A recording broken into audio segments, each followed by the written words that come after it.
У нас встречи в литературной гостиной Национальной библиотеки всегда проходят очень уютно, в домашней обстановке, без всякого официоза. И сегодня мне хотелось бы, конечно, вот свое слово сказать и, с одной стороны, конечно, официально, потому что Богдан сегодня, на самом деле, первый из литературной плеяды Удмуртии удостоен международной премии Кастрена. Я, конечно, вас от всего сердца поздравляю с этим успехом. Это определенный успех.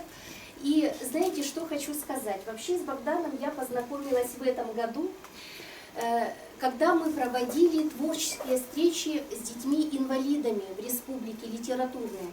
И, конечно, кого же вот направить на встречу с детьми, я советовалась с преподавателями Удмуртского государственного университета, все-таки с теми людьми, которые достаточно глубоко изучают удмуртскую литературу, знают современные веяния, тенденции. И знаете, причем советовалась я с разными людьми. Это не просто творческую встречу организовать для того, чтобы еще и, значит, совпали какие-то интересы, кто-то в парах работает. И мне практически все посоветовали познакомиться с Богданом Амфиногеновым. Я уже была знакома, так скажем, как зритель дома, смотря телевизор, что рэпер. И я, наверное, думала увидеть совершенно другого молодого человека. И когда я познакомилась с Богданом, хотя это буквально было несколько минут, мое впечатление — воспитанный, образованный молодой человек. К сожалению, на сегодняшний день есть образованные, но не совсем воспитанные. Вы сочетаете в себе и образованность, и воспитанность, и те традиции, которые заложили в вас родители, то есть вот то, что вам на сегодня дано Богом, родителями, вы не растеряли, вы развиваете. И это очень важно, и я думаю, то, что сегодня самое главное, у вас есть молодость, у вас есть талант, у вас есть желание творить. И я думаю, что у вас большое будущее. И я вам желаю дальнейших успехов творческих, что сегодня эта встреча нашей литературной гостиной Национальной библиотеки не была последней, чтобы мы могли познакомиться с вашими новыми сборниками. И хочу подарить вам на память книгу. Это труд коллектива Национальной библиотеки. Это библиографический указатель Герои Советского Союза, полные кавалеры Ордена Славы. Так как ваш сборник называется «Айшет будущего», но вы, как человек глубоко образованный, прекрасно понимаете, что будущего не бывает без знания истории, без почитания памяти своих предков. Поэтому это не литературный сборник, но тем не менее это серьезный тоже труд коллектива нашей библиотеки. И я думаю, что у нас в перспективе сложатся очень хорошие с вами дружеские отношения. И всего вам доброго. Я думаю, что наша встреча сегодня получится очень интересной. Спасибо. Судя по имени, я данный Богом, но мне говорят удмурт. Судя по логике, кончу я моргом, а может водой, как муму. Чувствую сам элементы отцовские. Ничего не поделаешь с делом генов, да и вправду не Пушкин я, не Высоцкий. Я самый что ни на есть Амфиногенов. Вот, то есть это такое стихотворение-автограф, в котором я всегда себя, можно сказать, представляю. А на самом деле первое стихотворение написал в 8 лет, когда ездил в деревню к бабушке, и оно звучало так. Солнце светит ярко, а на мне загар, бегает по травке беленький баран. Вот, то есть, видимо, я тогда очень вдохновился удмуртской природой, ну, именно бытом удмуртской деревни, когда был маленький. И как раз таки тогда я услышал песню «Улапала», которую пели Людмила Ахтариева и Евгения Медведева из ансамбля «Талмаз». Она, видимо, была очень тогда популярной, и папа мне рассказывал, что я бегал маленький по улице и кричал во все горло «Улапала», то есть не понимал еще, то есть, что я такое кричу вообще. И... Я прошу прощения, Богдан, что перебиваю. Вот Улапала бой, это оттуда, да? Ну да, да, как раз таки вот, будучи уже студентом УДГУ, я, когда занялся этой темой удмуртского, и когда мне стало это все интересно, я вспомнил про эту песню, услышал ее по радио, то есть с утра, и у меня прямо сердце так защемило, не знаю, чуть ли не слезы пошли из глаз, то есть, и именно вот это слово «улапала», оно мне показалось настолько красивым, интересным, что-то как будто и финское там, то есть, есть, ну, по звучанию, и проект, где я переделывал хиты, зарубежные хиты на удмуртский язык, я назвал «Улапала бой». То есть вот, можно перевести по-разному, наверное, то есть парень с нижней стороны улицы, или можно сказать с низов, то есть, да, как настоящий рэпер, который поднимает какие-то социальные вопросы, то есть «Улапала бой» мне казалось на тот момент очень интересно. И когда начал на удмуртском языке писать? Начал писать примерно вот в 2008 году. Возраст. 18 лет. Ну, 90. Я родился в 1990 году. А ты себя поэтом уже считаешь? Нет, не считаю себя поэтом, просто как у Алексея Александровича Шепталина, моего одного из моих любимейших преподов на истфаке, было написано, что мы просто зарифмованные мысли, то есть, наверное, как-то так больше позиционирую, то есть никогда не хотел себя назвать каким-то поэтом, то есть это, как Евтушенко еще писал, поэт в России больше, чем поэт, то есть как-то боязно вообще, то есть упоминать в суе это слово. Вот. Ну и сейчас вот первое стихотворение как раз таки с удмуртским словом «Шай-вылын» оно называлось. Когда я читал удмуртско-русский словарь, заинтересовался удмуртским языком, мне это слово очень понравилось по звучанию, но я еще не понимал, то есть, что оно означает. Шай-вылын, вылыком сшиты, нынче, раньше, впереди, поедим в великом быте блинчик теплый, табани.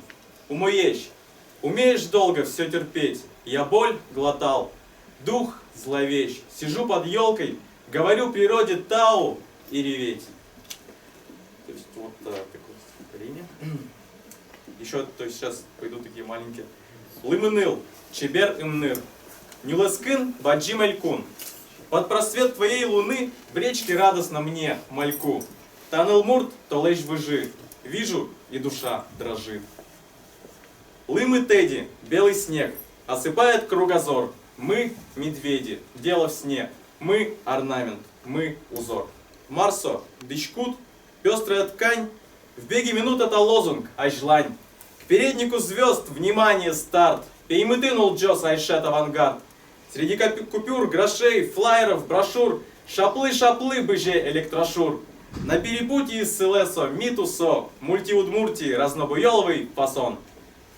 Вот, то есть это стихотворение как раз таки называется «Айшет будущего», и именно это стихотворение послужило, то есть вот сподвигло меня назвать сборник именно так. Богдан, здесь можно вопрос? Вот я задавалась, что Айшет будущего. Айшет — это передник. Передник будущего, вот образ. Почему именно Айшет будущего?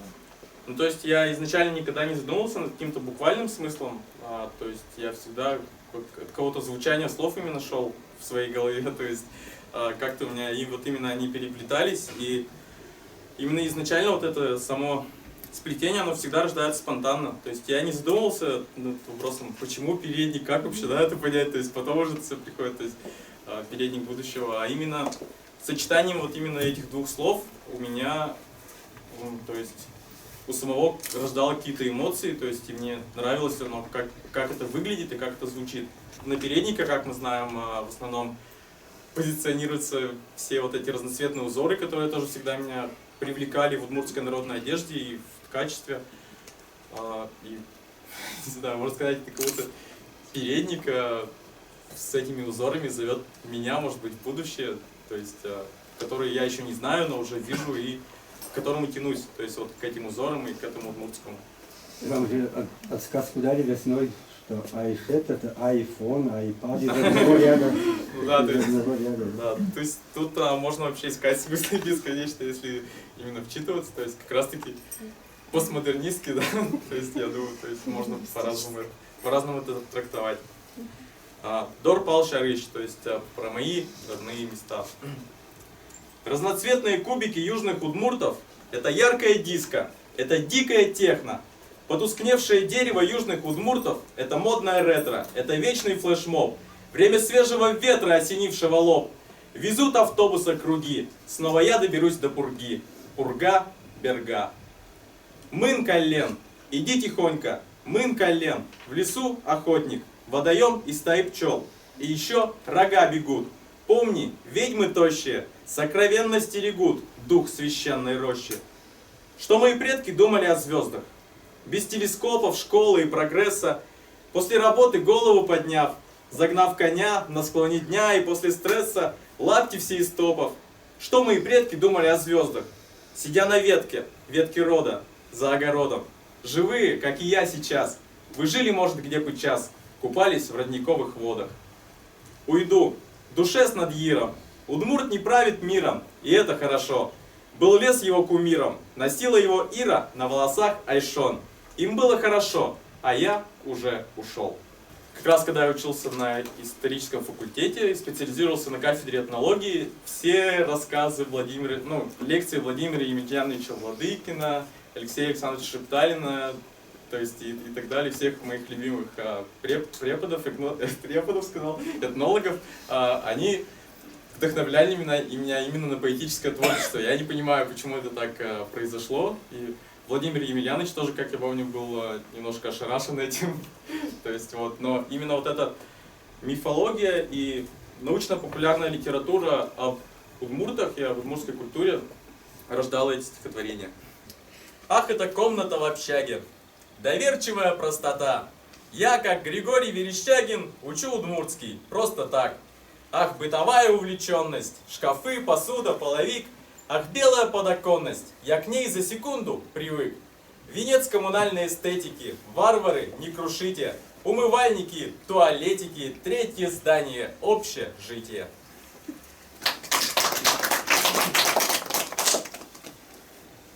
Так, теперь по персоналиям пошли. То есть Дарали Лили тоже как раз таки, когда я зарегистрировался ВКонтакте и выложил как раз таки стихотворение Шайвы-Лын и так далее, то есть эти маленькие стихотворения. Одна из первых, но сначала Роман Романов, а потом Дарали Лили заметили эти стихотворения, и Дарали тогда из Будапешта, то есть она тогда училась в Венгрии как раз таки, писала, что давай, чувак, продолжай писать в том же духе, и меня это очень вдохновило, то есть очень меня поддерживало. И вот маленький стишок, посвященный Дарали как раз. Еще я тогда посмотрел фильм «Фрида», и мне очень показалось, что Дарали, судьба Дарали, может, и Фриды как-то связаны. Фрида Рали, фэшн Айшон, только Али то невон нашел. Трэш Кришнамурт, Эш Кришнамурти, Фрида Рали, вумен Удмурти. Было солнышко в пыли, было очень серо. Появилась Дарали, на уши присела. И о чем-то говорит, словом давит на умы. Дарали да Дарали, Дарали шунды мумы.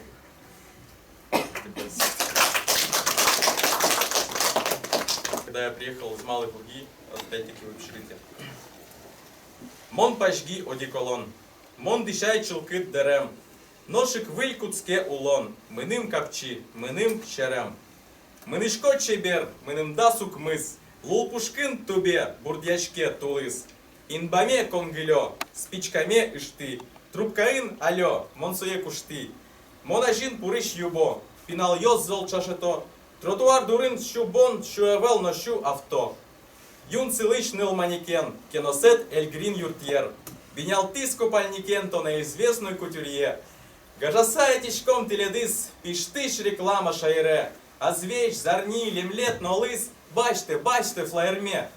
Нож берис шутецкон, нож кулего родину лыны, нож общага. .ru, .com, сурква, дискотека, ноны, Леди Гага.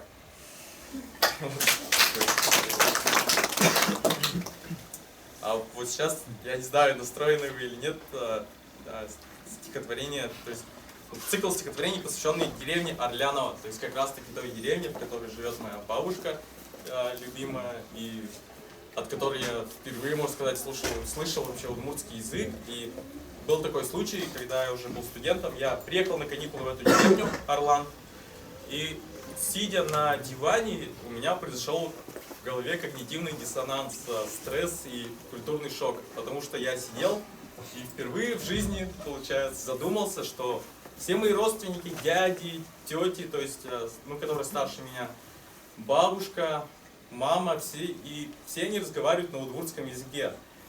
При этом я сижу в сторонке и слушаю это, то есть, абсолютно как какой-то иностранный язык. То есть я его не понимаю. И я впервые задумался, что почему это произошло и почему те же самые взрослые, родители, дяди, тети воспринимают это нормально, то есть и подходят ко мне, и тут же, поговорив по-удмуртски, подходят и говорят со мной по-русски. То есть вот, и именно тогда, то есть, задумался о многих вещах. Чески тарьян, верон бетон, щачка полын растет полынь, и темно-голубыми вечерами у свинофермы весь июньский джит, я ждал тебя, моя Бриджит. Там, за надречными парами у свинофермы. Бродил по запустелой конюховке, порвал кроссовки, надушенный одеколоном Магеллан, с полпачкой сигареток море, и слышал я, что Тапалан орудуют местные воры. Но я-то думал о тебе, и для меня заброшенный колхоз был как для буддиста Тибет. Я ждал тебя, я думал о тебе. Привет. Бры, бру. Округа чуть шелохнулась. Месяц, арена для мошек, порхающих как попало. Улапала, летняя ночь улыбнулась. По тропке, травой поросшей, жутко и чутко. Возле воды, тихой воды, дикой воды, чувство полета минутное, а над головой звездный светящийся рой. Улапала, лампа с фонаря упала. Там порхали мошки как попало, и квадратные окошки светят мало-мало. Девушка с прической синовала по-удмуртски мною колдовала. Ты озеро, утопленница, Улла пала. Мунё, ты ждешь, ожидаешь принца с конем. Зачем ты мечтаешь о нем? Я ночью залезу в твой огород, доберусь до окна, нас никто не найдет. Ты вернешься к нам, к живым, оживи, Мунё. Какая темно-синяя печаль, зеркальная, зеркальная слезища. Я слышу богди, пукщий чаль, и ветер снова в уши свищет, и появляется мылкыт, и мир становится челкыт. День, когда влюбился в стоюродную сестру. День, когда сделал ей предложение. Это было солнечное жжение, как из жога во рту. Во рту была жвачка Герол. Коровы возвращались домой. Я встречал свою, ты свою, у старого загона. Я бежал, и галоша слетала с ноги. Лицо, как икона, и губы со вкусом ирги. Крапива ужалила кожу ноги. Это место зовут Конюховка. Мне было неловко быть рядом с тобой. Ты простая девчонка, а я эмо-бой. Но в деревне не важно, чем именно ты наступил в коровью лепешку. Кроссовком, каблучком, галошей. Ты говорила, кычет он хороший. Ты думала, я его брошу. День, когда меня бросила стоюродная сестра. День, когда я ушел на автобус. День, когда щеки опухли с утра, когда резко усилилась робость. Я целую вас, милые идолы. Поливают цветочки из лейки. Ах, судьба, и кому же ты выдала все мои Том и Джерри наклейки? Я мешаю пески и цементы, нету силы, сгорела спина. В склоне дня все мои сантименты погасила, висела луна. Не заметил, подполье открытое. Шел к ТВ, ну какой же там счет? Вижу, бабушка, очи раскрытые, и кричит, осторожно, учет. Денег нет, одеваться по моде, весь старье, как мальчишки-бальчиш. 2 кассеты нашел я в комоде, на которых написано «Киш». Кыш отсюда, вонючая муха, кыш отсюда, проклятый комар. Посмотри же, какая разруха, ты ослеп, что ли, дядя Инмар? В каждом слове у бабушки нежность, местный говор, орляновский смак. У речушки я чуял прибрежность, и кискивал ческыт тамак. Я в лопате, внизу, где промежность, видел рыжую крысу, комак. Видел рыжую девочку в поле и курил, загасившись в амбаре. Каждый день мы картошку пололи, помогал иногда тетя Аля. И бывало, сидим мы и чистим сугон. Предо мной тополя небывалые. Все идут за коровами в старый загон. Парни, девки и дети малые.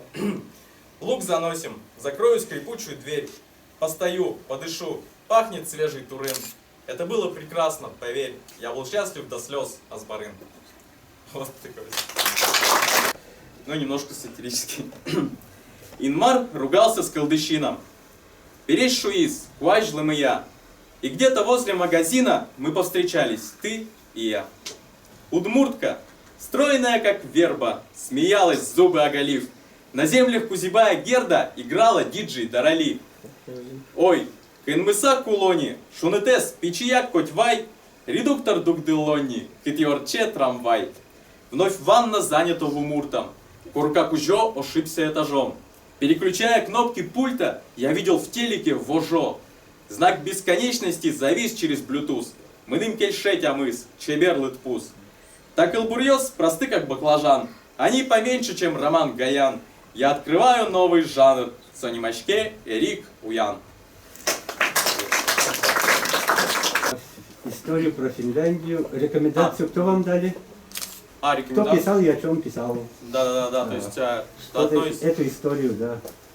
одно из главных условий... Нет, вообще давайте начнем с того, Самого Да. начала, То есть... Чтобы сначала- молодежь через 5 лет тоже Да. ворвалась, да. То есть, вообще без моих друзей и людей, которые встречаются мне по жизни, то есть вообще ничего бы такого не было, и сюда бы я, наверное, не попал. То есть, ВКонтакте сначала Настя Шумилова, которая учится в Эстонии, в Тарту, потом Павел Поздеев, писали мне об этой литературной премии общества Кастрена, то, что она вообще такая есть, и то, что посылай, то есть в таком повелительном даже ключе, то есть посылай туда сборник, даже ничего не спрашивай.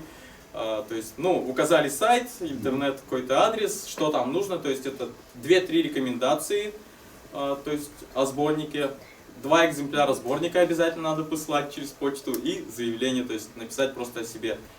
И вот на самом деле это самая главная проблема, кто напишет рекомендацию, вроде как, не знаю, не стыдно, а как-то, да, неловко к кому-то подходить, да, и спрашивать, чтобы на твой сборник еще и писали рекомендацию. Но когда, сначала почему-то как-то по душе было к Алексею Арзамасову подойти и спросить об этом. То есть, и он сказал, да, конечно, то есть и мне когда-то писали, он сказал рекомендации. Вот он написал. Потом Лариса Дмитриева тоже, так как я с ней, больше как-то знаком, знаю ее, то есть и знаю, что она читает, то есть мое творчество. Вот она тоже откликнулась хорошо. И Настя Шумилова, вот как раз тоже, которая как раз таки была инициатором вообще всей этой затеи, тоже написала рекомендацию. Вот.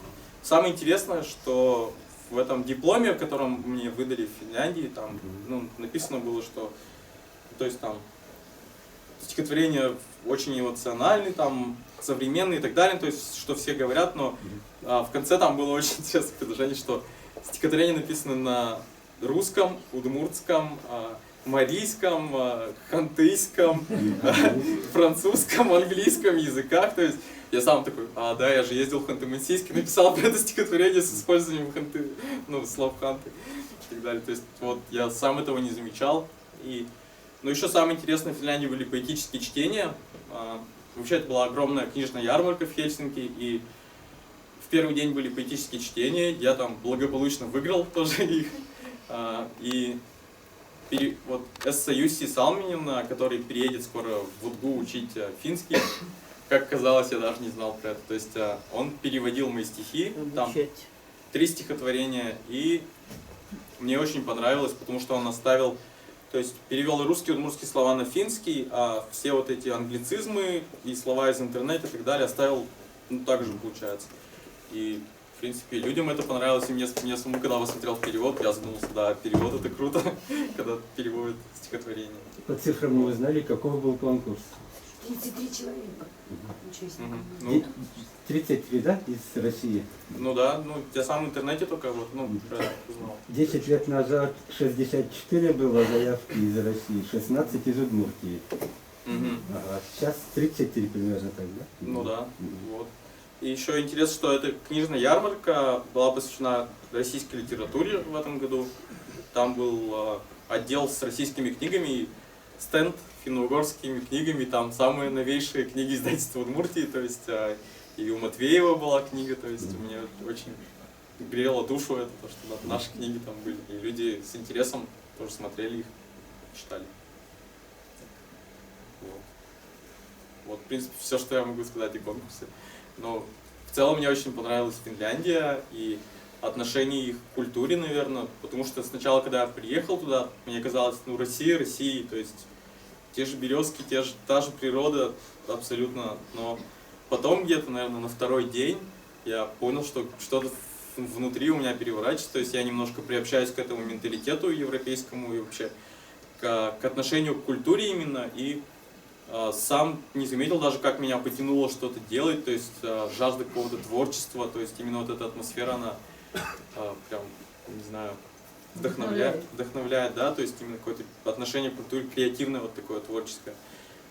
Вот, ну а потом такой маленький случай, когда я приехал из Финляндии в Санкт-Петербург и пошел на вокзал, и вроде уже по привычке за 5 дней подошел к полицейскому, ни о чем не задумываясь, спросил, то есть, где находятся камеры хранения. Вот, и он посмотрел на меня долго и сказал: внизу. Короче, и я сразу понял, что я вернулся домой. Это главное такое вот отличие именно в какой-то атмосфере и в другом отношении. Ну вот написали рекомендации. Когда вы читали, вам плохо не было, что написано у вас в этих рекомендациях? Ну, было, я старался даже не задумываться о том, что там написано, да. Богдан, вы получили международное признание. Все-таки на самом деле вот ваш труд оценили именно как вклад, наверное, уже в развитие финно-угорской литературы. Мы с вами творческие встречи проводили, когда вы еще не были лауреатом премии международной. Тогда мне, по-моему, уже сообщили как раз, ну, про сам конкурс. Уже что это... И вас очень тепло принимали, насколько я знаю, зрители. Вот когда вы уже все, значит, стали лауреатом, и к вам все-таки, я считаю, стало более повышенное внимание. Вы почувствовали это повышенное внимание? И ваши ощущения, вы можете заболеть звездной болезнью? То я не знаю, в принципе, что это такое. Можете, да? Ну, нехорошо. Мне кажется, нет. Ну, вообще, для меня тоже это было новое впечатление, когда, то есть, мы ездили с вами, ну, то есть, в Можгу и в Сарапул, то есть, очень интересно. И, на самом деле, ничего не бывает зря, потому что я побывал в библиотеке имени Байтерякова, например, и сделал селфи с его настоящим портсигаром, то есть, в интернете. То есть, для меня это было очень интересно. И книгу оттуда получил с стихотворениями Николая Байтерякова. И, то есть это очень было полезно со всех сторон. А на самом деле, как бы, какой-то популярности и повышенного внимания, наверное, не растет, потому что, ну, именно есть мое литературное творчество, есть песенное творчество, и к песенному, наверное, как было, так и оно остается. То есть и меня это даже не очень-то радует, что когда тебе постоянно, то есть, звонят, там, спрашивают, а где ты выступал, там, я не знаю, где я выступал, я уже там не помню. Вот, а именно к литературному, может, да, чуть-чуть именно поднялось, то есть, внимание, но не настолько. То есть когда к моему литературному творчеству появляется какое-то внимание, для меня это более интересно, я всегда готов, то есть, прийти и почитать стихи. Да. Как долго пишешь, самое долгое стихотворение сколько писал, и самое короткое, сколько времени? Ну, поэма у меня заключительная «Manam Generation» называется, вот.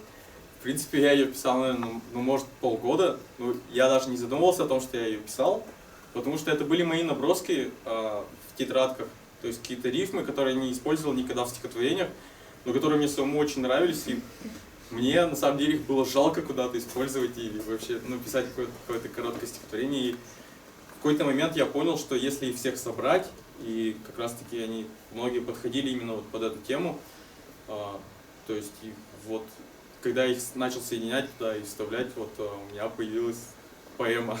Да спросите у Виктора Леонидовича, что такое поэма. А остальные стихи минут за 5, за 10, да? Ну, нет. То есть часто бывает, что очень долго пишу, то есть трудно бывает. Вот, ну, самые хорошие стихи, как мне кажется, конечно, да, то есть на одном дыхании, на каком-то эмоциональном, то есть вот, всплеске, то есть пишутся. Ну, лично про свое творчество имею в виду. Богдан, у меня такой вопрос. Есть... Слышно меня, да? Не обязательно ведь вставать. У тебя есть стихотворение, написанное к 18-летию. Содержание стихотворения такое, что я теперь доступен Машам, Таням, Гарри, ну, неважно, какие там женские имена. Но это не важно, то есть я получу паспорт, но буду ли я теперь еще нужен своей волго-вятской нации? Вот как-то так. Камско-Вятской. Камско-Вятской, да, прошу прощения. Вот. И я хочу задать тебе в связи с этим вот какой вопрос. Скажи, пожалуйста, поскольку для меня ты в равной степени поэт, как-то я сразу так положила себе, что и ученый, хотя в этом качестве тебя совершенно не знаю, и рэпер, и много еще всего другого, то есть такой культур-триггер. Причем настоящий, как мне кажется, ровно наполовине, вот с этой стороны как бы удмурт, а с этой стороны русский. И в связи с этим вопрос, а у тебя есть какая-то программа, потому что тот вопрос, который ты в этом стихотворении задаешь, он еще в ряде стихотворений звучит. И там, где, поможем, Удмуртии, Жанне Дарк, ну и во многих других. Есть у тебя программа, как у культур-трегера? Ну, не знаю, на самом деле эти стихотворения рождались все под действием Маяковского Владимира Владимировича, и, то есть его строчки, то есть, ну кому я к черту попутчик, ни души не шагает рядом, то есть, как бы весь этот такой пафос ненужности, то есть твоей, то есть, да кому ты вообще нужен, вот именно он как-то проявлялся, и тем более, когда я начинал учить удмуртский язык, и пытался в деревне разговаривать на языке, которым я читал в книжках и в словарю, то есть у меня была очень негативная реакция, то есть зачем тебе это вообще нужно и зачем ты портишь наш язык, то есть не умеешь не разговаривать. А можешь об этом поподробнее? Ну вот, в принципе, все. То есть я приехал в деревню, шел по улице сначала с девчонками, которые, ну, поменьше меня, с которыми играли когда-то еще в футбол, то есть, ну, начал разговаривать, и вот такая была реакция, то есть не порти наш язык, то есть не умеешь не разговаривать. Потом вечером я тоже шел по улице, и там уже стояли, ну, взрослые мужики, курили. Вот я подошел к ним, тоже влился в разговор, начал разговаривать, и они, то есть, ну, понимаете, я с детства со всеми окружением деревни разговаривал по-русски, и они со мной по-русски. То есть, и вот когда я начал разговаривать по-удмуртски, они спросили, ну, у них были, то есть, огромные глаза, они сказали, то есть, парень, ты что, ну, зачем ты это делаешь, зачем тебе удмуртский язык? Мы тут вроде по-русски пытаемся правильно разговаривать, да, то есть, ну, научиться, а ты удмуртский учишь. То есть, вот для меня это, конечно, ну, сначала, то есть, меня это так встревожило, конечно, огорчило, ну, и вот оттуда, наверное, может, тоже это как идет, вот от негативной реакции. То есть ты на самом деле ответил на мой вопрос так: отвяжитесь, никакой программы нет. Какие стихи напишу, какие сборники выйдут, я не знаю. Ну, Там да. защита диссертации тоже как бы там еще какой-то вопрос. Ну, да, просто... Что касается рэперских каких-то проектов, ну будут и будут как бы. Ну вот ты так ответил на мой вопрос. Ну, да, Или все-таки что-то. На самом деле, вот когда я даже шел сюда к филармонии, я стоял перед светофором, чтобы перейти дорогу, и там была огромная лужа, и когда ехали машины, я думал, то есть постою, проверю, то есть обольют меня лужи перед выступлением или нет, то есть я смирился с этим и подумал, судьба сейчас решит сама все, то есть, наверное, какое-то вот такое отношение. То есть я, в принципе, не строю каких-то именно планов и целей, то есть никогда не ставлю, и вообще всегда был странный для меня вопрос в интервью, ну, у других людей, когда берут, говорят, какие у вас дальнейшие планы и дальнейшие цели, то есть я никогда почему-то не ставил цели и негативно к ним относился, можно сказать. Потому что когда ты начинаешь о чем-то говорить, например, даже один друг мне сказал, что вот когда ты начинаешь идею, вот в этом году я был в лагере Шундакар, и там вот мы общались, и он сказал, что когда ты обсуждаешь с людьми, ну, с друзьями даже идею какого-то там, например, рисунка или еще чего-то, стихотворения, то это уже не получится, или проекта какого-то. То есть, если ты уже рассказал 5 человекам, то есть, вот я хочу сделать это, давай, а вот я то есть, вот так хочу сделать. В итоге это не получится, то есть, и это не произойдет. То есть, ты ответил на вопрос, то есть планы есть? Нет. Не собираешься? Но планы рождаются по ходу действия, то есть, и любое мероприятие мне нравится именно тем, что, например, ты выехал в деревню не по какому-то плану, вот даже как на работе мы выезжаем в экспедицию, и нас просят звонить в управление культуры, да, чтобы собирать какой-то фольклорный материал. И там тетеньки начинают бегать с какими-то там документами и так далее, вести туда-туда, показывать, что ты сейчас пойдешь сюда, то есть по пунктам все. Мне это не очень нравится. Мне нравится, когда ты идешь с друзьями по деревне, и ты фотографируешь, например, окна домов, и по ходу у тебя возникают какие-то идеи, эмоции, планы и так далее. И для меня отсутствие плана – это самый крутой план. Так стихи планово не пишутся. Тебе удачи. Виктор Леонидович пусть свое ученое мнение выскажет. Хочется послушать. Да? А для чего пришел? А для чего пришел тогда? Давай. С Виктором Леонидовичем тоже очень интересно. Я познакомился, когда мои стихи еще только-только появлялись, наверное, в интернете. Я писал диссертацию, вот это как раз был, наверное, 2009 год примерно, и я писал курсовую работу по этнофутуризму в удмуртской литературе и ходил сначала в Инважок к Петру Михайловичу Захарову, вот, потом к Виктору Леонидовичу и собирал интервью на диктофон. То есть, что такое этнофутуризм, почему он, будет он развиваться или нет и так далее. И вот, и мне очень запомнился тогда разговор. Значит, во-первых, вот эта идея, вроде бы что-то новое, как явление, Богдан, она давным-давно, оказывается, у нас в культуре живет. У нас и Василий Ванюшев говорил, что вот эти удмуртско-русские, юмористические, фольклорные вот эти тексты перемешку. У татар, оказывается, удмуртов тоже татарско-удмуртские. Эта игра давным-давно была. Потом вспоминают в Москве Литинституте, когда наша училась большая группа студентки, Лидию Нянькину можете спросить, они тоже так же работали, там перемешку русско, ну они полуматерщинными русскими словами перемешку не для печатания. Я помню Владимир Романов, там он по улице идет и громко пьет песню, там «Ой, да энтужите горе мычной ёс». То есть это русские слова удмуртскими суффиксами. Это особая форма иронии, которая давно была. Но вот загадка в том, а что сделал Богдан, что он вышел на какой-то другой уровень. А это произошло, нравится нам или мне, или не нравится.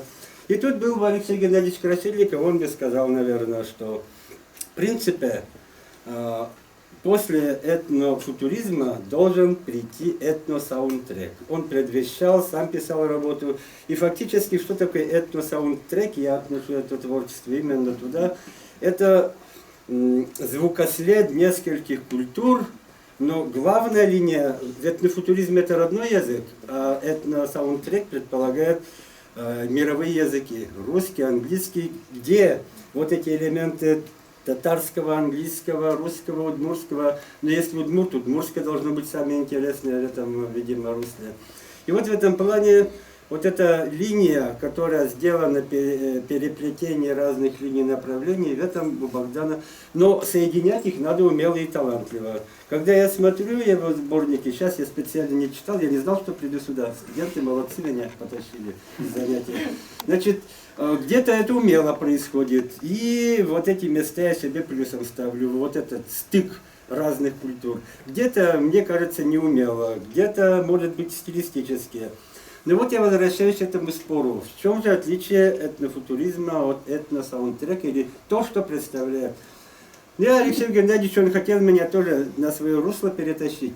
И я говорю, я в принципе большой разницы не вижу. А он, видимо, готовился и сказал, во-первых, после одного направления, которое или жвачку, как мы жевали, да, вкусное прошло, нельзя долго это теперь невкусную. Пусть этно уже будет, но давай теперь это, хотя бы игровой момент. Но более важное, что он сказал, что этнофутуризм это все-таки явление письменной культуры. Он делит устную культуру, письменную и электронную. А этносаундтрек это в принципе это уже электронная культура. Богдан вышел бы этой книгой и сказал, Виктор, я хочу рекомендацию с писателя, я бы матом не отправил, конечно, но это... Но он пришел через интернет, есть другая мощная сила.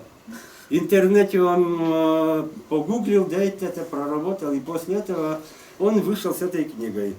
И эта книга для меня как айсберг, вершина, а на самом деле все там в интернете находится. Где я обычно не хожу, я догадываюсь, что там происходит. Я не любитель там в контактах и это ходить. Ну, такой, говорю я уже. И вот...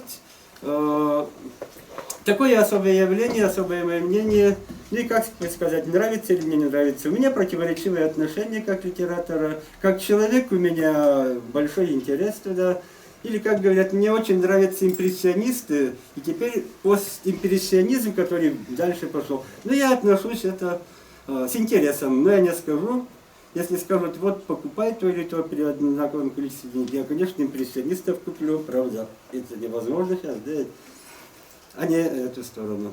То есть вот Я остался в том мире, но благодаря Богдану, может, я хочу немножко еще и в эту сторону заглянуть. Прямой вопрос. Да. Считаете ли вот то, что там написано стихами? Да или нет? Только так. Чё, конечно, стихи. Там даже спорить без них. А сейчас хотел бы стихотворение прочитать, которое в статусе группы там было еще. Саша Бекузин похихикал над концовкой этого стихотворения. Маниста звонче бьются, всю тайну нарушая. Мне снится революция, грядущая, большая. И это не драка у сельского клуба, где пьяные дети кричат «Чальт, отцы!». Нет, это свобода целуется в губы. Свобода, которую предки-отцы хранили в созвездиях цветочной пыльцы. Лучше умереть стоя, чем жить на коленях, так сказал Че. Законы пустое, сбежим на оленях, но вместе, волче. До безграничности сложна природа человека. Пусть взрыв этничности покажет мне весь образ Эштерека. Как ни крути, что ни бурчи, земкал бурчи, собугрчи. Учи язык, иди вперед, взлетай как в небо самолет. Надень цветастое трико, не будь овцой, будь реко. Перебори боязнь и мглу, свободной лу.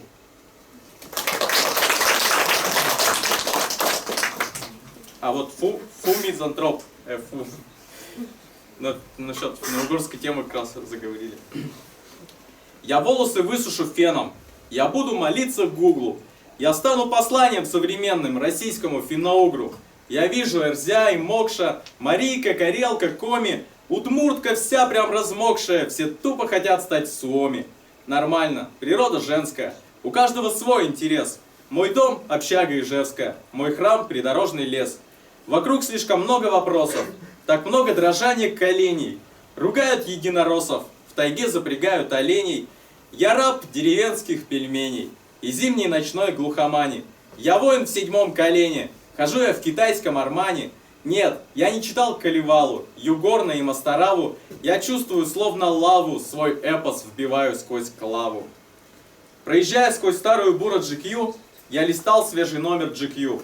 Мне снежинки блестели в окно, белоснежное кимоно. И напрасно лелеять миф. Миф всего-то лишь порошок. Я живу, улычко, I live. Вот он где настоящий шок. Шоколадные лики ворон и ранимый румян снегирей. Я подумал, Инмар, Нерон, хотя может чуть-чуть добрей. Ты веришь в чудеса? Что ж, ну и дура, не верь в финно-угорская культура. Ура кричать любимому царю не в нашем стиле, честно говорю. Не эльфы мы, не хоббиты, не гремлины, а этносы, обкраденные временем. Ну, вытрем слезы, нарыдали озеро. Мы ж финно-угры, а не эмо-позеры. Асталависта деревянная эпоха. Я чувствую, уже летят плевки, плевки профессоров и прочих фольклористов. Уколы их болезненны, ловки, но все же зря, ведь я сказал, асталависта. Ты чуешь, Удмуртия, мама, грядет финно-угор футурама. Хотя горячусь я немного. Среди православия, ислама, реклама, реклама, реклама, реклама до самого Бога. Забью, наберу да загуглю я, любовь моя, финно-угрия. И пусть здесь я буду не нов, одежда этнических наших тонов, моя сокровенная страсть и любовь. Ай да пафосно вышло и сладко, прям сияет моя тетрадка. Но проблем очень-очень много. Финугристика – это не йога. За пределами сайта и блога, там течет уграфинская жизнь. Топят бани и дым поднимается ввысь. Где-то заяц и белка и рысь. Крикнем брысь. Крикнем брысь этим стереотипом. Не смотри, что этничность не модна. Ощути свой огонь первородный. Просто би финно-угр. Свободно.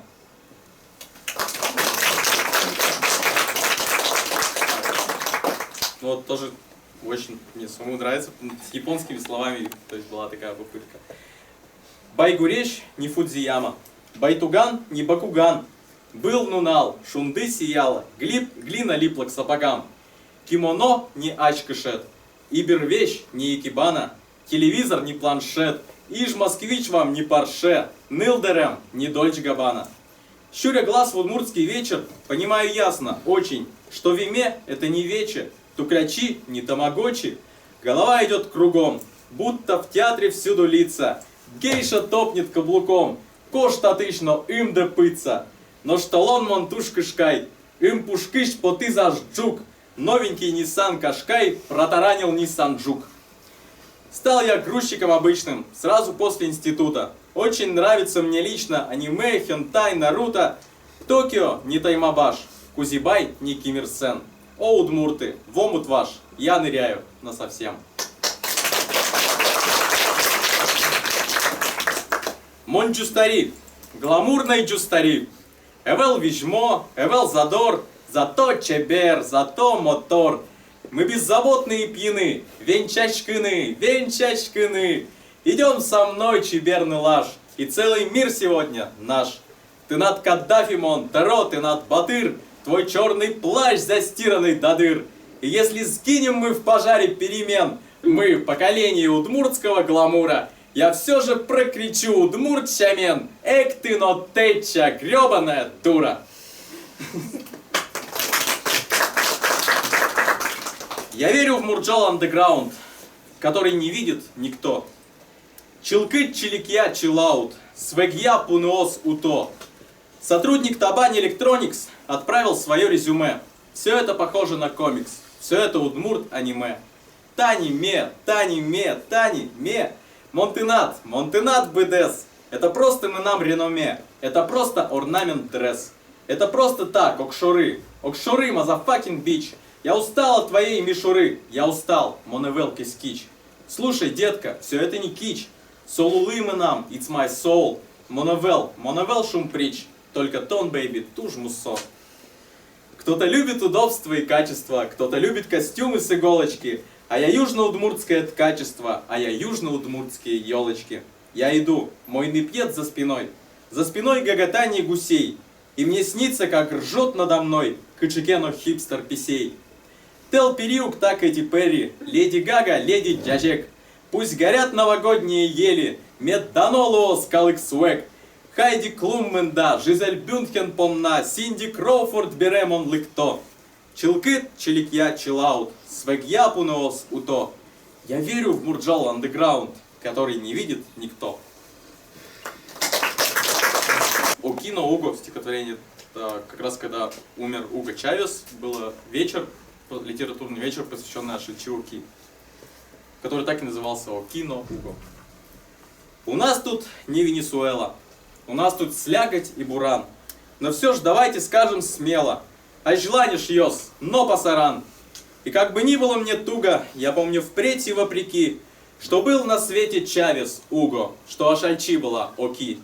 Я тоже знал, что сволочины, и Кандализа, и Джордж Буш, и после Чавеса кончины кычем измыт, но кыче Буш. Удмурт ясли но туш куле, до то куле сыча жмурт. Милямук тужу роду ле, коть куды скар, коть куды сгурт. У нас тут не Венесуэла, и даже не КНДР.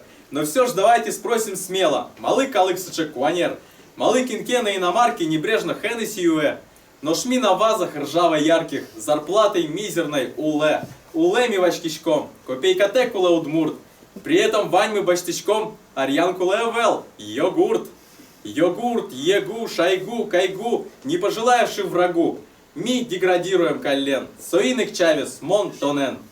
У нас тут не Венесуэла, не Куба, даже не Вьетнам. Но все ж, скажу я громко, смело, ажлань, Удмуртия мы нам. Вот тоже немножко ответ, если вдруг кто-то там, не знаю, как-то меня, ну то есть, перестану вообще писать, то обязательно прочитаю вот это стихотворение. Ты красишь губы, гладишь блузку, идешь послушать словно к алтарю, как я на ломаном удмуртском стихотворение говорю. Но шмыным пофиг, я из мяса, я не хожу в кафе, в кино, я пью легенду и талмаса, курю жаляса верано. Все ржут, когда я по-удмуртски пытаюсь что-то говорить. Не можешь, говори по-русски, не порти наш язык, ядрить, кудрить твою налево. Что за манеры, что за щам? Не буду портить ваши нервы и посвящу жизнь овощам.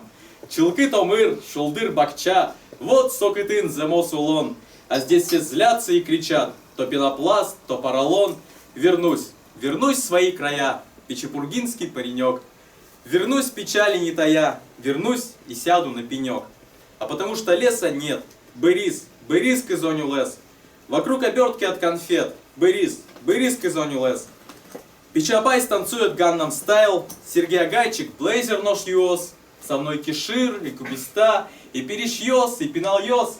И буду песни петь я трясогузком, и не услышите вы ни в аду и ни в раю, как я на ломаном удмуртском стихотворение говорю.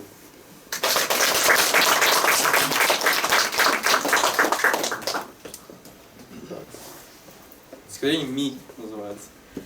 То есть немножко в нашем народе тоже немножко с сарказмом. То ли не до татары, то ли не до эстонцы. Из наличиков старых смотрит бабка в оконце. Кинотон, киномон, киньо СМИ. Нам об этом не скажут СМИ. Нам об этом не скажет Бог. Кто последний, тот будет лох. В целом это баджим облом. Будем верить эшо улом. В целом это баджим кирдык. Будем верить мусо дыдык. Будем пить кока-кола ву. И не брать свою голову. Кто же мы и какого мы фига? Эх, сгорела священная книга. Эх, срубили священные рощи. Мне советуют быть попроще. Я похаваю в Перепечкине и водичку куплю, тазалык. Может, вечером выпьем увечки? Не, меня дома прибьет дыдык. Эй, ужасно кырджач калык, покажи же свой острый клык. Меттодос джучпино бигер, алягер кам алягер. Это шутка, конечно, простите. Кыти тон ветышкодвал, кыти, мусоемы нам шунды мумы. Я остался в своем корыте, зато знаю, что ми — это мы. Зато знаю, удмурты ары, зато знаю, шунды — это солнце. То ли не до татары, то ли не до эстонцы. Из наличников старых смотрит бабка в оконце.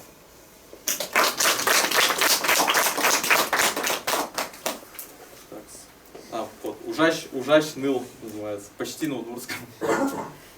Ужан и лаш, котьку, ялан, мед крычалос группа Малпан, мед чикаос гламурдыш дишало, мед контактын вещь пукос школоло, ужан и лашка али осужде, мед мукетьос мнозына 3D, мичка выжде, пыжи табань, вань мы злоос, только учка ажлань. То навел топ-модель, ну и мар, мед соос йозы ягуар, то нудмурт, то нужач калыкыш, чикаос табаджим городыш, чику ктодо марта улон. Ужач ныл, со удмурт эталон, удмурт ныл, со отдельный типаж, удмурт лыкпон на ужа нылаш. Ношик ми дориву із гужен, чебер буби лісом, ношик ми луом яла чоше, киче мусо, вось билиш ти ничачка вічай, то чуїду яра, тон пік джідвал монто не учай, марлу ізвал маро. Ялан чошен, ми тонен гине, яркит гужем, вань мы стон пона яратоне. Ялан чошен, ми тонен гине, яркит гужем. Нож гужем вирізлу із кежіт, собере аджімон, тон мукет піос муртливий жіт, но огнам килімон, ношик ветлишко укно улад, моне аджі шкода, мали тон соку оживера, твої шкода. Ялан чошен, ми тонен гине, яркит гужем, вань мы стон пона яратоне. Ялан чошен, ми тонен гине, яркит гужем, мали тонко шкід яратоне. Затянись мною в последний раз, ткни меня мордой в стекло, дави меня, туши мою страсть, буду дыметь назло, больный фильтр грязным бурым пятном, все, что мне от тебя останется. Сингапур на мой будущий дом, и вряд ли мне там понравится. Серым пеплом осыпятся вниз те мечты, что не сбудутся никогда. Меня вряд ли раскурят на бис. Шанс, если есть, то 1 из 100. Тебе травиться никотином моим, тебе кашлять моими смолами. Выдыхай скорее мой последний дым и закрывай окно, то холодно. Выдыхай скорей мою душу наружу, ей тесно. В твоих легких так мало места. Выдыхай скорей мою душу наружу, ей тесно.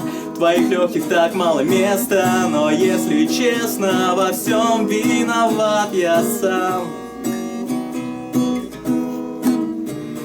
Наша лестница в небо оказалась зашатанной стремянкой, годной лишь на то, чтобы достать антресолью банку. Но я по ней готов карабкаться был к облакам, назло запретом и снующим изнутри замкам. Порой казалось, цель близка, скоро доползу, но я с собой тебя звал. Но ты оставалась внизу, закрывала глаза, просила вернуться назад, а я не слезал. Все твердил тебе про небеса, думал, что сам могу решать за двоих людей. Думал, что нам станет проще от моих идей. И цепляясь за надежду, как за одежду репей, становился дальше от тебя еще на ступень. Но лестница в небо оказалась зашатанной стремянкой, годной лишь на то, чтобы достать с антресоли банку. Возьму подмышку, положу на подполку, пусть пылится. Прости за все и ради бога, перестань мне сниться. Выдыхай скорей мою душу наружу, ей тесно. В твоих легких так мало места. Выдыхай скорей мою душу наружу, ей тесно. В твоих легких так мало места. Но если честно, во всем виноват я сам. Во всем виноват я сам. Своими силами мы сняли клип «Мы Ным Кельше», вы, наверное, не видели, он есть в интернете. Вы только что вот. Вот, Нет, то есть это не он. в арт-экспедиции, то есть снимали 5 дней, там тоже в 5 районах, тоже прикольный клип. Это Лудервая было, да? Или нет? Посмотрим, Да. давайте еще раз, посмотрим еще раз. Давайте Супер Удмурт, да? Ну давайте я расскажу сначала туда. Сначала расскажем, потом Нет, интересно. давайте будет, супермода да. поставим как забойную на финал. На финал. Да, Да. и вот, а раз, конечно, надо рассказать. То есть она была инициатором, и снимали мы примерно по времени 2 месяца, наверное, ну, выходные, то есть обычно выезжали. Снимали в Лудервае сцены, где я сижу там Видели на знакомые фоне пейзажи? киноса. Потом в деревне Якшур, где вот едет вот этот трактор, то есть это одна из последних была съемок. Потом самые первые съемки на самом деле снимали на удмуртской дискотеке, может быть кто-то там тоже был, то есть там даже Это в конце уже. Да, то есть это были самые первые съемки, вообще это было внеплановое исполнение этой песни, то есть вот, и было, помню, тогда очень тяжело ее петь. Ну вот, и что То самое... есть раз 5 записывали, да, или больше? Ну, съемки, да, в разных местах были. Нет, снимали 1 раз, то есть в клубе, вот эту сцену. Все, в принципе, так, ну, быстро снимали.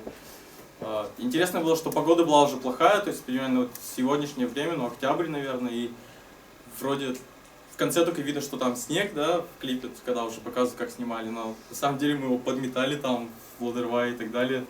То есть на нашем фоне был снег, и мы почти в легких одеждах, все поэтому покрасневшие носы у нас там. То есть очень, очень долго, как сказать, очень мерзли при съемках. Вот это было самое интересное и прикольное. Вот. А еще после одной съемок мы настолько замерзли, что мне налили немножко бальзама и талмаз. Я впервые в жизни его попробовал. И понял, что на самом деле в морозе он помогает. А стихотворение потом написали, да, которое, что Талмаз?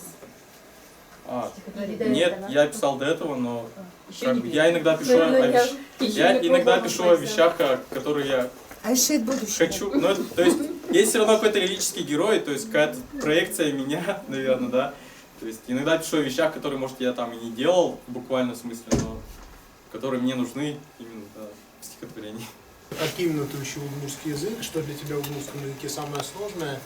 И какого уровня ты ставишь целью достичь? В Малой Пурге, в центральной библиотеке районной, купил словарь русско-удмуртский словарь за 30 рублей. Вот в 2008 году он был единственным экземпляре, причем там была книжная лавка, ну, магазин. И вот он там очень был пыльный такой, я помню. То есть вот я взял и прям открыл его. Там чуть ли не посыпалась пыль, и вот начал читать просто слова залпом, то есть не обращая внимания на синтаксис, правила какие-то и так далее. То есть сначала пытался запомните весь этот лексикон, то есть вообще все слова, вот на самом деле. Вечер, наверное, сидел и просто читал вот эти слова, читал друг за другом и пытался их сразу же запомнить. Вот, поэтому очень много слов я запомнил, но при разговоре, то есть это мне мало помогало. И потом, на самом деле, язык я начал уже в разговорах учить, то есть когда начал разговаривать с друзьями и с удмуртской филологией в деревне, спрашивать у мамы кое-что, у бабушки, то есть до сих пор в деревне, если что-то непонятное слышу, то есть спрашиваю, то есть такой живой процесс пошел. Потом я брал из библиотеки, из той же районной, русско-удмуртский разговорник, книги, образцы удмуртской речи, то есть роман Сергея Матвеева «Шужи» прочитал, то есть брал разную литературу, стихотворения, у Алексея Разамазова одного из первых вот взял, и сборник тоже, и пытался просто их читать, но при этом каждую субботу слушал вот радиопрограмму «Эктоника» по моей Удмуртии, то есть тоже, когда я ее слушал, мне казалось, блин, я же так же могу, то есть у меня уже получается.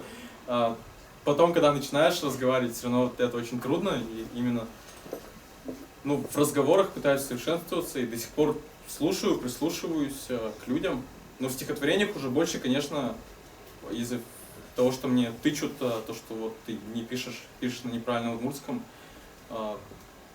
пытаюсь литературный язык больше, то есть учить, а в разговоре больше я обожаю диалекты, то есть многие мои друзья разговаривают на диалектах, и какие-то вот маленькие словечки, например, яркий пример, это самое мое любимое сейчас вот марайсо, марайко, марым, марай, марали и так далее, то есть вот это все, и каждый из моих друзей с разных районов и говорят это слово по-разному, то есть кто-то говорит марым между слов, а я-то как не носитель языка, у меня в принципе нет вот этого слова, которое просто как, можно сказать, паразит, то есть везде выскакивает. И поэтому я его всегда слышу и замечаю, и про себя немножко смеюсь, то есть, нравится, то есть, как слышится это. И произношения какие-то, то есть, вот. То есть, но я себя ни к какому диалекту не смогу отнести, то есть, я уже бездиалектный, можно сказать. Вот, конечно, хочется еще более лучше разговаривать на удмуртском языке с друзьями, но они мне в этом помогают. Потому что я с ними, когда начинаю на русском разговаривать, они мне сразу отвечают по-удмуртски, и потом вот уже это начинается. И, конечно, разговор это самое хорошее, потому что когда ты даже пропускаешь какое-то русское слово в разговоре, никто тебя не осудит, не обидит, не будет там ругать, и это дает уверенность человеку, он продолжает свою речь на удмуртском и говорит дальше, то есть когда ты пишешь, там больше вот этого, именно вот этой критики, то есть ты сказал неправильно, ты там сделал то, сделал все. То есть, не знаю до какого уровня, мне кажется, это бесконечно. Какие пути продвижения в дальнейшем удмуртской культуры вы видите?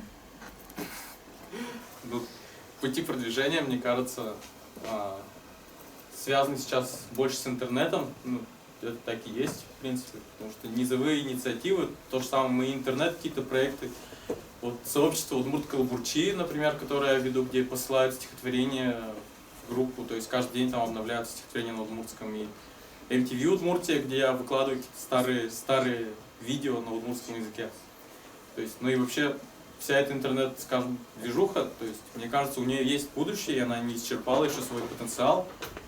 И все равно в будущем я сам даже задумался уже, что, то есть, я пишу стихотворения в тетрадке, да, и как бы, не знаю, грубо это не звучало, но это уже прошлый век, то есть, и когда ты при издании книги я понял, что когда ты уже работаешь на компьютере, то есть печатаешь это все, тебе же это будет проще и легче, и это нужно делать, то есть переходить уже более к новым каким-то технологиям. И я думаю, что вот интернет поможет нам, потому что больше никто не поможет пока.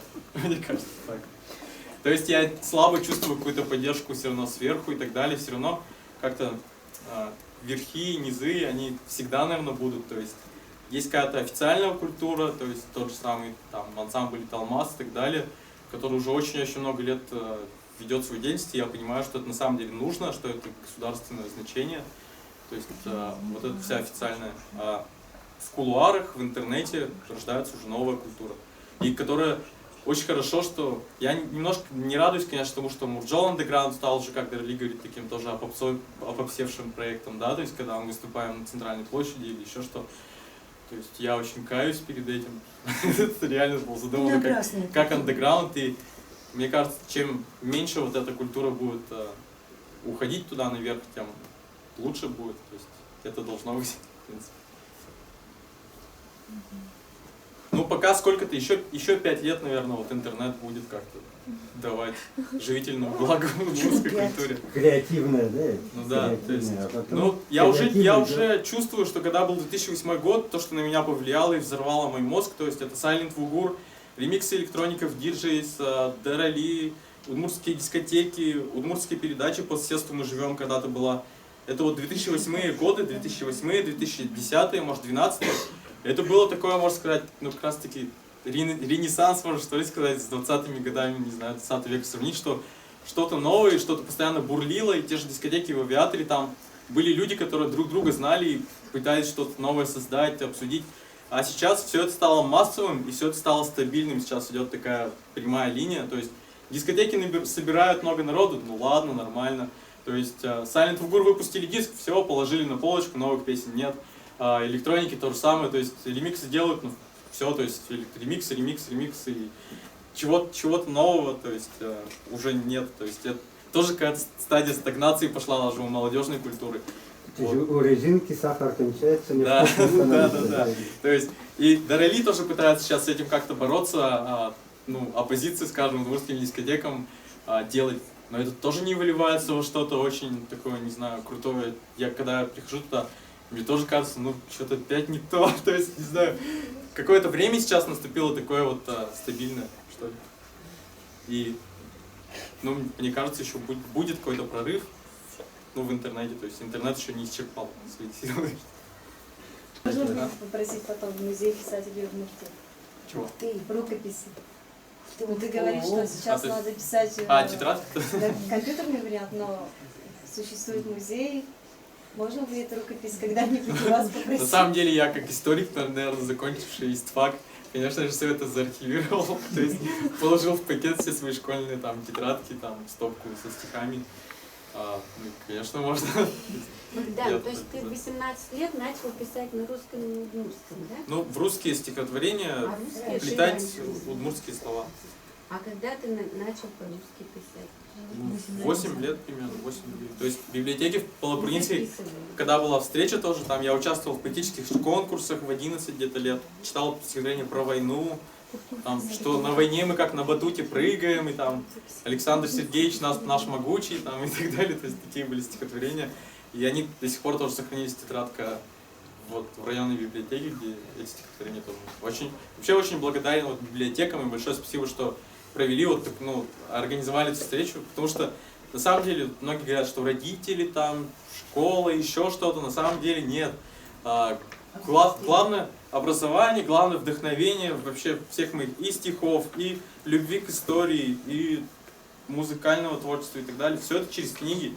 То есть я с детства, можно сказать, был ботаником, то есть не стесняюсь этого слова, то есть ходил каждый день, можно сказать, в библиотеку, брал книжки, даже не посильные, мне даже не давали какие-то книжки, сказали, ты прочитаешь потом в 11 классе. Вот. И все именно эти книги давали мне новые эмоции, новые знания и какое-то вдохновение. Большое спасибо библиотекарям, библиотекам и книжкам. Важно, что вот в Национальной библиотеке есть электронная библиотека, то есть это вообще феноменальный акт. То есть когда в любое время дня и ночи, и года, и в любом месте вы можете через интернет прочитать любую книгу на удмуртском языке почти. То есть не любую, но много, это да. очень много, да. То есть это очень много, и это всегда открыто, и когда вы будете говорить, что нет, я не нашел такую книгу, просто вот заходите на сайт и читайте. Слово такое. Пусть взрослые рядятся, судятся, что хотят, пусть говорят. Это дерзко, это круто, это ново. И люди, которые раньше ездили в трамвае и разговаривали по-удмуртски шепотом, и это уже прошло как бы. Но почему-то мне так хочется думать, что ты к этому тоже ручку приложил. И к трамваям, и к тому, что удмуртская культура, журнал «Инважо», да, крутой, классный, стильный, и по оформлению, и по начинке, и по тому, какие имена берутся. И Вообще, как бы, что касается удмуртской культуры, то диджей, то я как-то неправильно с пакетом стою. Вот, не знаю. Что касается Богдана, то мнение у меня такое. В 2012 году мы делали 6-й номер, вот с Митей Стековым и Талмасой, и там был Богдан. Начиналось все с того, что мы встретились, опять же, в Национальной библиотеке на краеведческом каком-то мероприятии, это было не нашего отдела мероприятие, и Богдан читал свои совершенно замечательные русско-удмуртские стихи, и я сказала: вау, вот, и поставила, ну это я сегодня поставила себе Богдан Анфиногенов офигенен, и это правда, потому что, еще раз повторяю, здорово, дерзко, молодо. Вот если бы вы сказали, не дали слово бы Серафиме вместе с ее Испанией и советами, вот, жалко, что ушла. Замечательно, и неважно, наверное, хотя там есть замечательные какие-то поэтические вещи, в речке радостно мне мальку, или вот какие-то очень человеческие, очень простые, и такие покупочные, потому что мне кажется, что это, собственно, и есть поэзия. Вот этого у тебя много. И я не знаю удмуртского языка, я не понимаю эту часть. И когда мы публиковали в Италмасе, то мы сделали большой словарь и переводили прямо по строчкам, ну, то есть, чтобы читателю было понятно, там, звездочку посмотреть и слазить в конец. И там же как раз по поводу чтения с мягким знаком, вот, колбурещу, как бы, вот. И поэтому мне кажется, что это здорово, ты молодец, я просто рада, что ты сегодня здесь появился, и надеюсь, что не в последний раз, и я прямо вот неотрывно, вот это я делала сама на принтере, вот. И я тебя видела сегодня 85 раз, залезла тебя может и я надеюсь на новые встречи, заберите их себе, пожалуйста, не оставляйте, потому что там строчки стихов на обратной стороне, вот. И, Богдан, я, конечно, желаю тебе защитить диссертацию, начитать еще кучу всякого рэпа, конечно же, написать, переиздать Айшет будущего обязательно и написать новые книги. В общем, чтобы все было здорово и замечательно, потому что ты классный.